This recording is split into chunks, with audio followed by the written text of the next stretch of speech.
All right, National College Football Roundup, week 9 of college football. Ohio State, Penn State.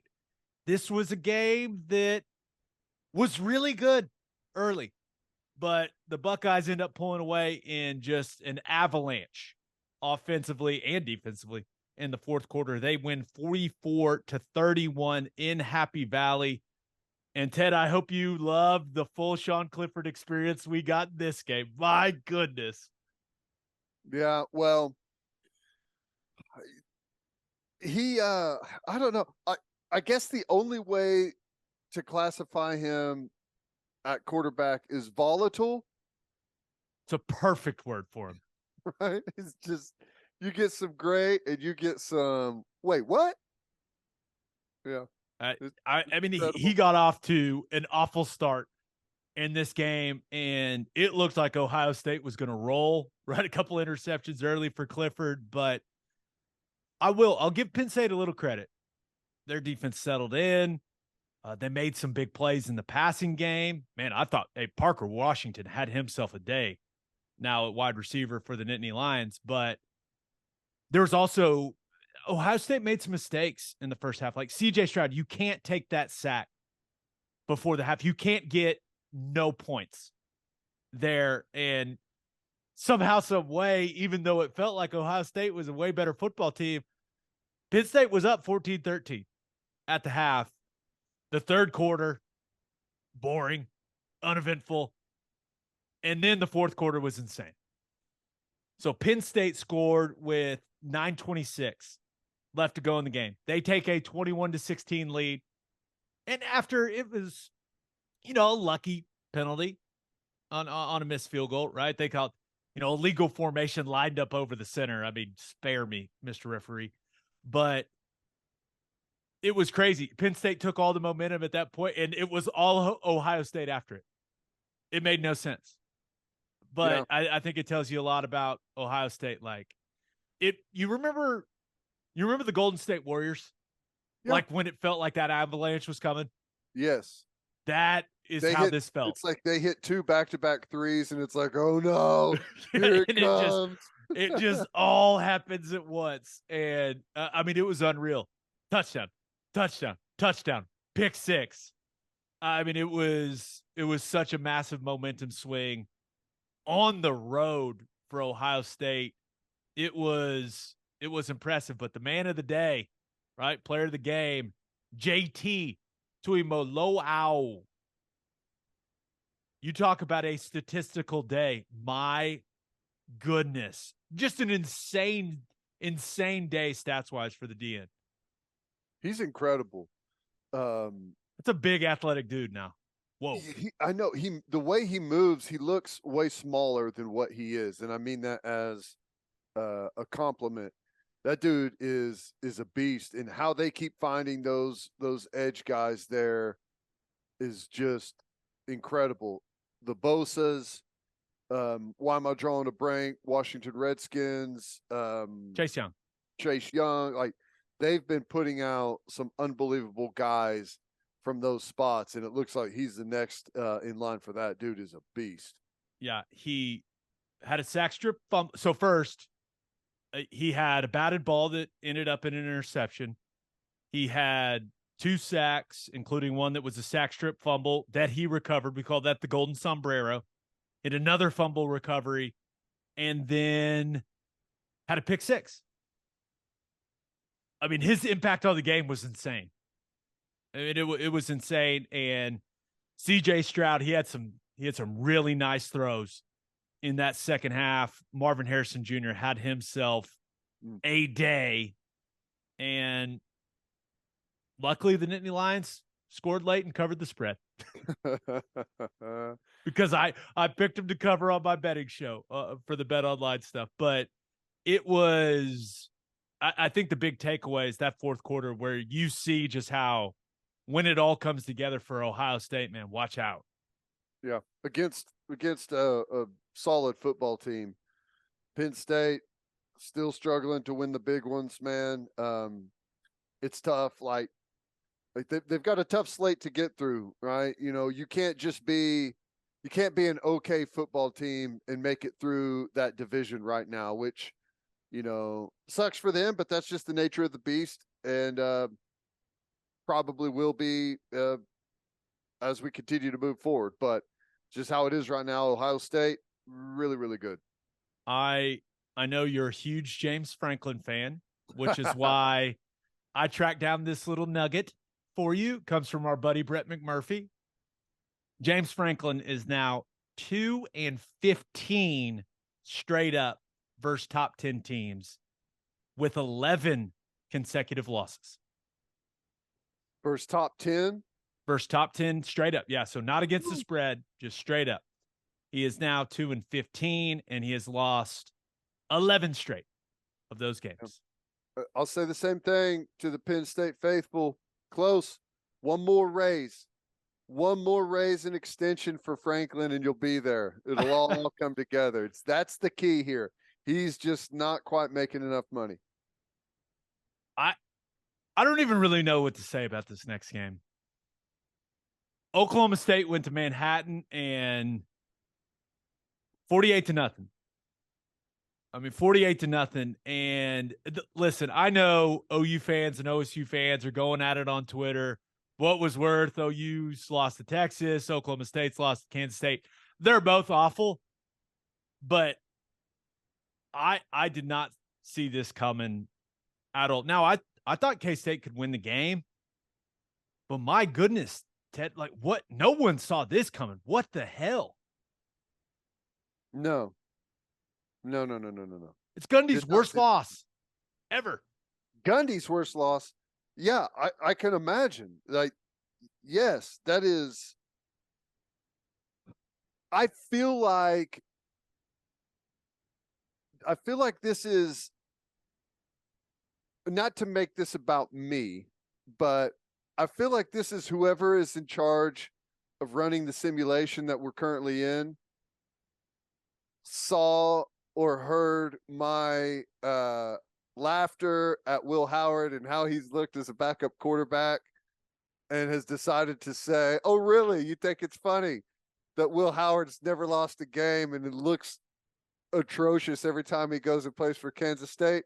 Watch this little move that we can put in the simulation to make everything turn on its head.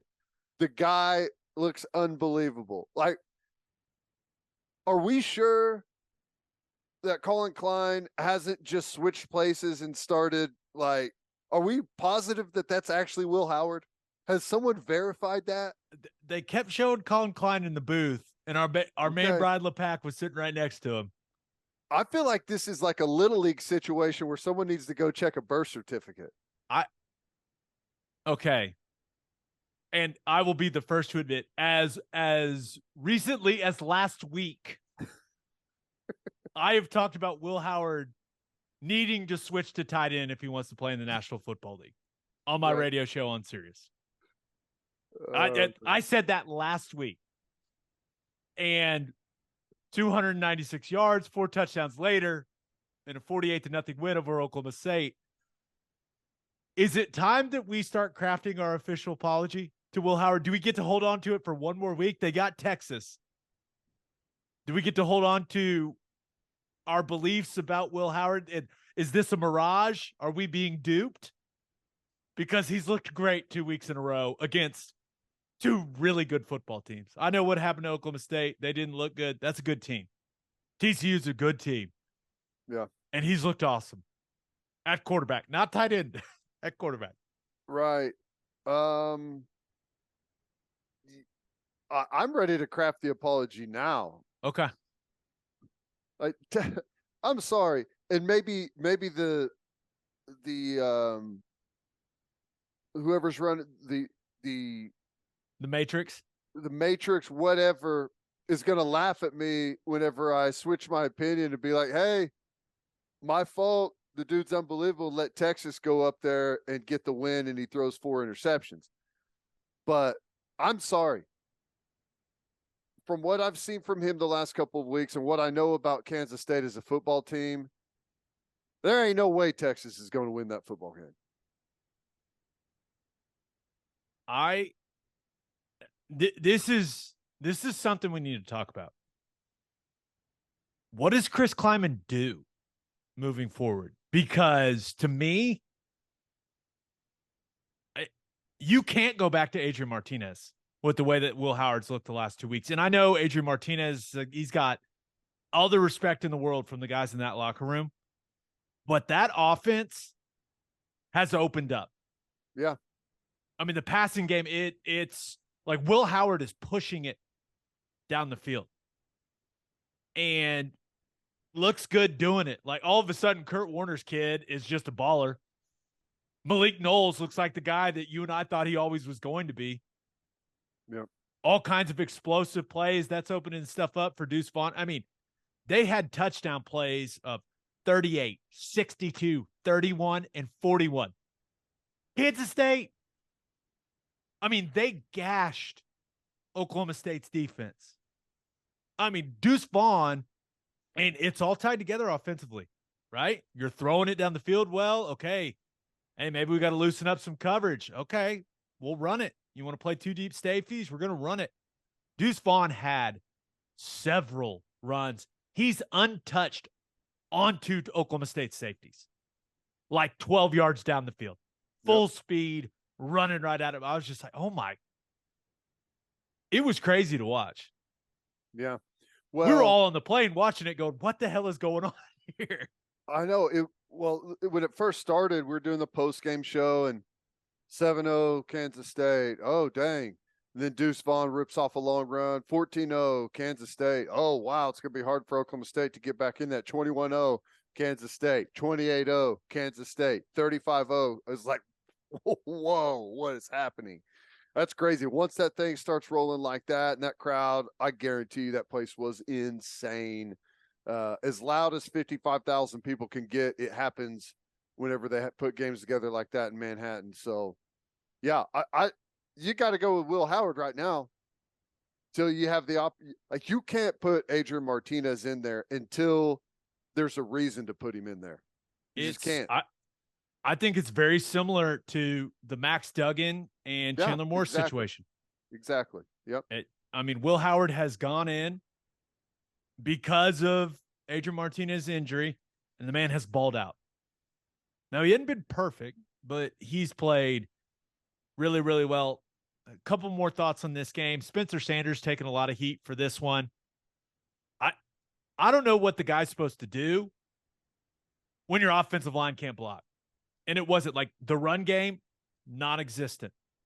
Spencer Sanders was getting just absolutely hammered back there, running for his life. Like, I mean, just if your offensive line does not play good football, then you're in trouble. And Kansas State's defensive front whooped their ass. Yep. And now Sanders ends up falling on that shoulder again and goes out, and poor Gunnar Gundy. The hands were shaking. The flip interception was bad. Like I felt bad for that young man, but that was the way that game unfolded, man. That was shocking. Yeah. Like I thought Oklahoma State loses game. When's the last time they just got thoroughly beat down like that? I mean, I don't remember it. No. Not I mean, I remember times when they've been down where they're not a great football team and they've had it handed to them, but of a score like that, I can't remember, and definitely not whenever they're a top 10 football team. Yeah. You know, that was wild. Did not see that coming. Yeah, the shaking thing, like he just took off on a run, a scramble. Yeah, give the guy a break.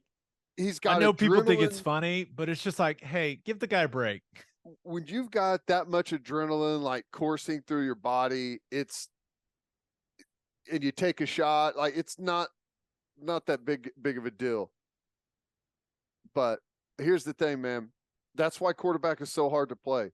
Is you've got to find a way to settle that, calm down, and not approach the next play like there's 1 second left in the game and the whole season depends on making this something happen here. And you go, crazy into a flip where just no reason to do it. Quarterback is not nearly as easy as it looks from, the house or the stands. It's tough. Yeah. All right, last game. We don't really need to spend much time on this one, I don't think. Kentucky went to Tennessee and got smacked. 44-6, an absolute beatdown from the Volunteers, and sets the stage for, and I know the college football playoff rankings come out on Tuesday, could be number 1 versus number 2, Tennessee, Georgia, It will but be. I'd be surprised. Yeah, maybe Ohio State, but I think Tennessee's going to be number 1. When you look at the resume, Here's the thing. Georgia should be, but I think the college football playoff, I guarantee you, Heupel doesn't want them to be number 1. Well, you might as well make it 1 versus 2, just to draw more interest, because it doesn't matter who wins the game will be number 1, and who loses the game will, go back to number 4 or something like that. Yeah. So there's not going to be a whole lot of movement. You might as well have 1 versus 2, baby. Here we go. But I'll tell you right now, I picked Kentucky. I picked Kentucky to make it close. What was it, like a 13.5-point spread? Something like that? Yeah, 12.5, something like that. 12.5. I was like, I picked Kentucky to get their ass kicked. Well, and I picked them to cover, thinking that, okay, this is, with all the hype that's gone on with the Georgia game looming, this is just, as good as Kentucky's been defensively, this is just going to be an ugly game that Tennessee finds a way to win.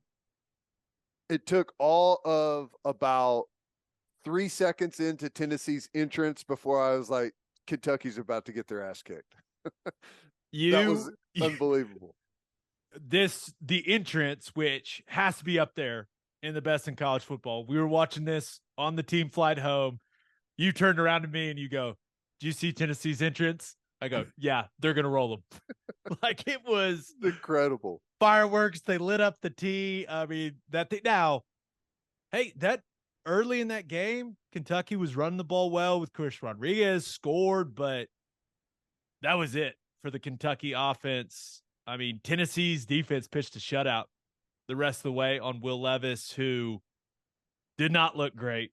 Dude was getting hit, throwing picks. Did not look like Levis was having very much fun. But I don't know. It's like Jalen Hyatt puts a spell on safeties. Like, the guy just runs or something, right? wide open down the field and catches touchdowns. Like, that's they throw quicks, they spread you out and run it, and they just throw it deep to Jalen Hyatt, who is uncovered somehow. It's I would like to say he's an amazing receiver, but I've yet to see him do anything that's truly amazing. It's just catch an in stride deep ball with no one within 10 yards from you. But no, he is incredible. But what's happening in Tennessee right now, with the momentum and the excitement of a fan base that's been down for so long, this is what makes college football unlike anything else, right? And you can see it in that stadium, and it's hard. Like, when you're at home and you've got that many people behind you, it's almost impossible to lose, no matter what happens. Now, on the road, separate issue. Yeah, I don't think Kentucky's guys had very much fun. No.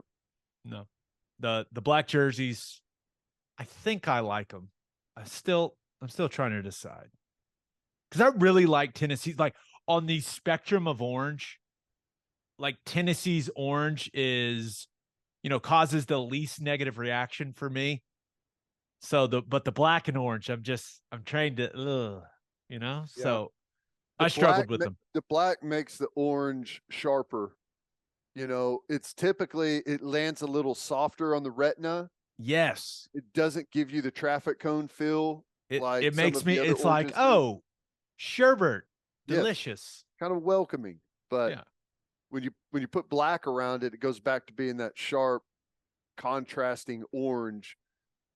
But I didn't mind it for them. Like, I didn't care after that entrance. It didn't really matter to me with the lit up tee. I was like, that was awesome.